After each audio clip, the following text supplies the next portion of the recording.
मांडले. आता 1 सेकंदामध्ये प्राण जाईल.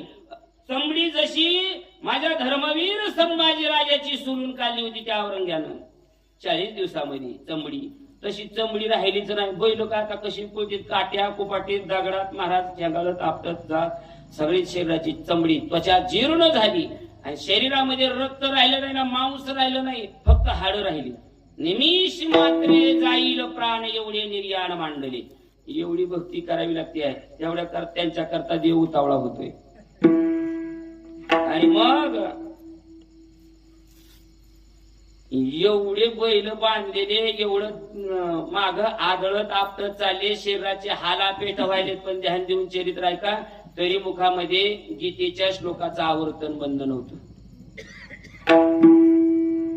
शेवटी बैल अरण्यात जाऊन थांबले. महाराजांचा बी शेवटचा श्लोक आला. यत्र योगेश्वर कृष्णो यत्र पार्थो धनुर्धरा. हा श्लोक आला. श्लोक म्हटला पूर्ण आणि मनोमन साष्टांग प्रणिपात परमात्म्याला घातला. एकदा उघडलेले डोळे मिटले. देवा आता देह जावो अथवा राहू.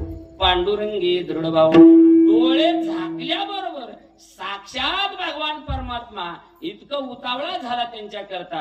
समोर आले आणि त्या जोगा परमानंदाच्या नुसत्या हस्ती राहिलेल्या, हाड राहिलेली, त्या हाडाला परमात्म्याने कडकडून आलिंगन दिलं. चमत्कार.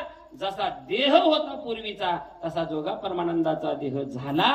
पण कशा करता करता झाला याचं उत्तर पहिलं चरण. बहुतावी